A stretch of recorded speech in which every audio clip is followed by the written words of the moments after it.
Hi everyone, कैसे हो आप सब। तो चलिए आज मैं आप सबके लिए लाई हूँ ब्लैक एडम की एक्सप्लेनेशन, जो कि अभी काफ़ी चर्चे में है। तो चलिए फिल्म की कहानी की ओर चलते हैं। तो फिल्म की शुरुआत होती है हमारे मेन कैरेक्टर यानी कि ब्लैक एडम के पास्ट के साथ, जहाँ हमें बताया जाता है कि आखिर इसकी पावर कहाँ और कैसे मिली। जहाँ पास्ट में हमें कादांग नाम की जगह को दिखाया जाता है, जिसके राजा एक टोन जो कि काफ़ी निर्दयी था, जो अपनी प्रजा के साथ दास की तरह ट्रीट किया करता था और उनसे दुर्व्यवहार भी किया करता था और उनसे ज़बरदस्ती खुदाई करवा कर एटोनियम नाम के धातु को ढूंढवा रहा होता है, क्योंकि एटोनियम एक ऐसी धातु थी जिसे शैतानों ने मिलकर पृथ्वी पर राज करने के लिए बनाया था। एक्टोन उसी पावर को हासिल कर सबसे शक्तिशाली राजा बनना चाहता था और वो उसे एक दिन मिल भी जाती है। तभी अचानक से एक दिन उसकी प्रजा का एक छोटा सा बच्चा उसके खिलाफ आवाज़ उठाता है, जिसे एक्टोन अपनी प्रजा में कोई और बात ना पहुँचे उसे उठवा लेता है और जैसे उस बच्चे की जान लेने वाला होता है, वो बच्चा यहाँ से अचानक गायब हो जाता है। और अब हमें कुछ शक्तिशाली जादूगरों को दिखाया जाता है, जिन्होंने इस बच्चे की जान बचाकर अपना नया वंश चुना था। आगे ये बच्चा बड़ा होता है और चूंकि अब इसके पास भी पावर्स थी, ये वापस अपने शहर कादांग में लौटता है और एक्टोन को ख़त्म कर अपने शहर को उसकी गुलामी से मुक्ति दिलाता है, जिसे लोग तथ्य एडम के नाम से पुकारते हैं। और इसी इंट्रो क्लिप के साथ अब कहानी प्रेजेंट में आती है, जहां हमें पता चलता है कि कादांग अभी भी उतना आज़ाद नहीं हुआ है। पिछले 30 सालों से इंटर गैंग इस पर अपना शासन कर रहे हैं। तो वहीं अब हमें दूसरी तरफ एंड्रियाना नाम की एक आर्कोलॉजिस्ट को दिखाया जाता है, जो अपने भाई और कुछ साथियों के साथ कांदाग के पूर्वजों का खास ताज, जो कि एक्टोन ने बनवाया था, उसे ढूंढने में लगी है, जो कि आखिरकार कई दिनों की लगातार मेहनत पर इन्हें मिल भी जाता है। पर अफसोस, एंड्रियाना का एक साथी जिसका कि नाम इस्माइल है, वो एंड्रियाना को धोखा देता है और इंटर गैंग वाले लोगों को भी यहाँ बुला लेता है, जिन्हें भी वही ताज चाहिए थी जिसकी तलाश में एंड्रियाना यहाँ पहुंची थी। अब यहाँ पर इंटर गैंग के लोग आते ही सबसे पहले तो एंड्रियाना के भाई को बुरी तरीके से घायल कर अब इसकी ओर बंदूक को तान देते हैं और फिर इससे उसी ताज की मांग करते हैं। तभी यहाँ पर एंड्रियाना की नज़र अपने पैरों के पास लिखे कुछ प्राचीन शब्दों पर पड़ती है। चूँकि एंड्रियाना एक आर्कोलॉजिस्ट थी, ये आसानी से इन शब्दों को पढ़कर आखिरी के शब्द को जोर से बोलती है, जो कि सजाम होता है। और इसी के साथ अब हमें दिखाया जाता है कि तथ्य एडम, जिसे कि कई वर्षों पहले यहाँ पर कैद करके सुला दिया गया था, वो अचानक से जिंदा हो जाता है, यानी कि जाग जाता है और अपने मकबरे से बाहर निकलता है और यहाँ मौजूद लोगों को मारना शुरू कर देता है। तब मौका मिलते ही एंड्रियाना यहाँ से हटकर साइड में छिपकर सारी चीज़ें देखने लगती है और एडम अभी भी इंटर गैंग के लोगों को मारने में लगा है। तभी इनमें से एक एडम को एटोनियम के लिक्विड से हमला कर देता है, जिसकी वजह से ये फिलहाल कमज़ोर पड़ जाता है। तो फ्रेंड्स, एटोनियम की धातु एडम को उसी तरीके से कमज़ोर करती है जैसा कि क्रिप्टोन का लिक्विड सुपरमैन और सुपर गर्ल को, जिसका जिक्र आपने इसकी एक्सप्लेनेशन में ज़रूर सुना होगा। वहीं इधर एटोनियम की वजह से एडम जब बेहोश होकर नीचे गिर जाता है, एंड्रिया इसे उठाकर अपने साथ अपने घर लेकर आ जाती है, क्योंकि एडम ने इसकी जान बचाई थी इंटर गैंग वालों से। वहीं जब एडम को होश आता है, इसके सामने एंड्रियाना का बेटा एमोन होता है। अब भाई, जैसे डॉक्टर का बेटा डॉक्टर और इंजीनियर का बेटा इंजीनियर बनने में दिलचस्पी दिखाता है, ठीक वैसे ही एमोन भी अपनी माँ की तरह ही आर्कोलॉजिस्ट बनना चाहता था। इसलिए इसने अपनी माँ के द्वारा इकट्ठा किए गए ऐतिहासिक इन्फॉर्मेशन की सारी जानकारियाँ लगभग इसके पास ही थी। तभी जैसे ही एडम को होश आता है, एमोन इसे बताना शुरू कर देता है कि एडम लगभग 5000 सालों से उसी गुफा में था और इन सालों में कादांग शहर काफ़ी बदल गया है। पर एक चीज़ अभी भी नहीं बदली कि कादांग अभी भी गुलाम है, पहले एक्ट्रोन और अब ये इंटर गैंग वालों का। इसलिए एडम को अपने शहर कादांग के लोगों की मदद करनी चाहिए, उन्हें आज़ाद करवाना चाहिए। जवाब में एडम बोलता है, ये शहर 1000 साल पहले एडम का हुआ करता था, अभी ये इसकी प्रॉब्लम नहीं है। और फिर एडम एंड्रियाना के घर से बाहर निकल जाता है और शहर को देखने लगता है। वहीं अब आगे हमें अमांडा और हॉकमैन को दिखाया जाता है, जहाँ पर ये आपस में बातें कर रहे होते हैं कि इन्हें एडम को पकड़कर कैद करना पड़ेगा, वरना इसकी पावर से हमारा शहर का विनाश होना तो तय ही है।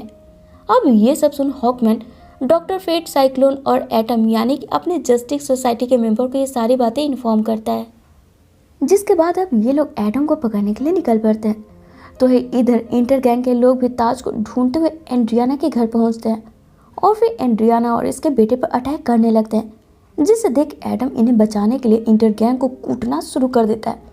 तभी यहाँ पर मौके पर जस्टिस सोसाइटी के मेंबर भी पहुंच जाते हैं और ये लोग भी एडम पर हमला करने लगते हैं, जहाँ पर एडम इन सभी डीसी हीरो से ज़्यादा पावरफुल होता है, जो कि इंटर गैंग सहित इन जस्टिस सोसाइटी के मेंबर को भी धूल चटाने में लग जाता है। तब फिलहाल तो जस्टिस सोसाइटी के मेंबर यहाँ से लौट जाते हैं और उसके कुछ घंटों बाद वापस से एंड्रियाना के पास आकर इससे एडम के बारे में पूछते हैं।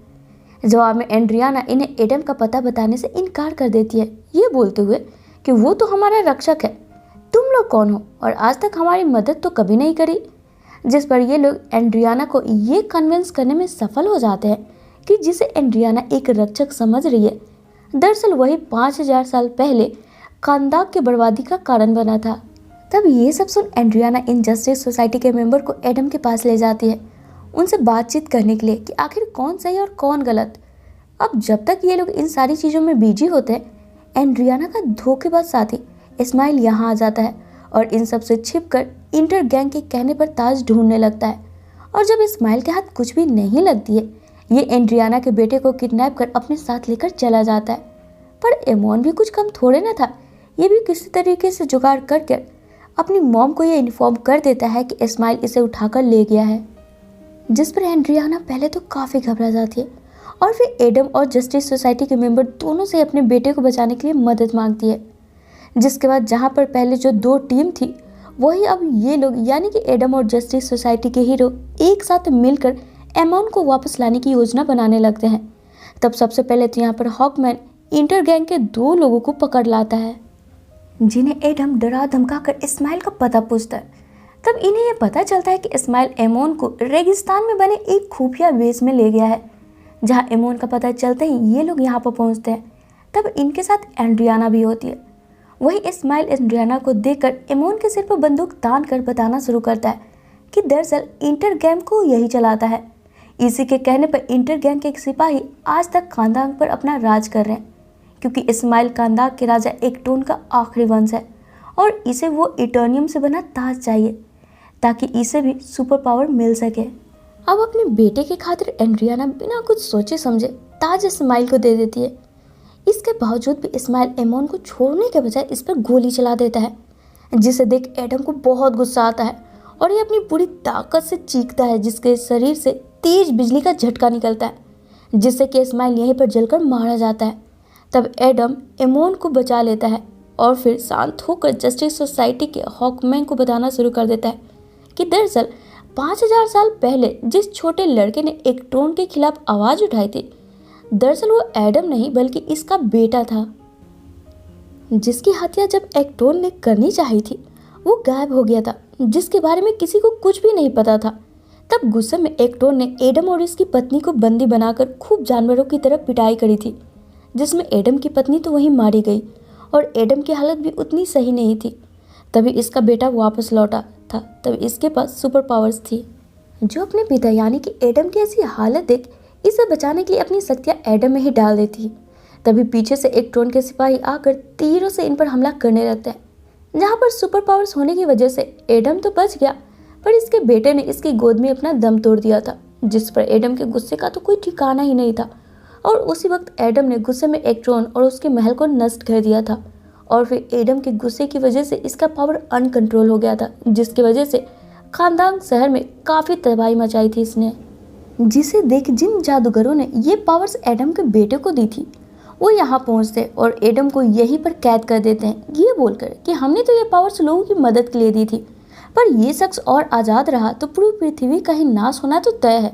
और उसी घटना के 5000 साल बाद एंड्रियाना ने मुझे आज़ाद कर दिया, यानी कि एडम को आज़ाद कर दिया, जहाँ से आज़ाद होने पर मुझे काफ़ी बुरा लग रहा था कि मैंने अपने ही हाथों अपने शहर की क्या हालत करी थी। इसलिए एडम ये फैसला लेता है कि ये अपनी शक्तियों का त्याग करेगा।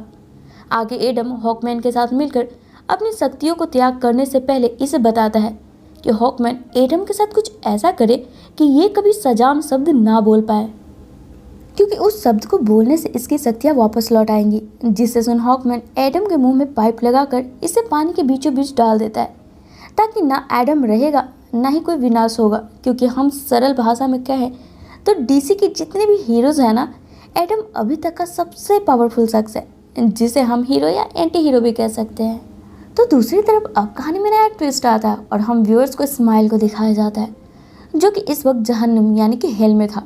तो दरअसल सबाक के ताज यानी कि इस एटोनियम से बने ताज की शक्तियाँ किसी भी शख्स को तभी मिल सकती थी जब कोई शख्स की मौत हो और ये ताज उसके पास रहे।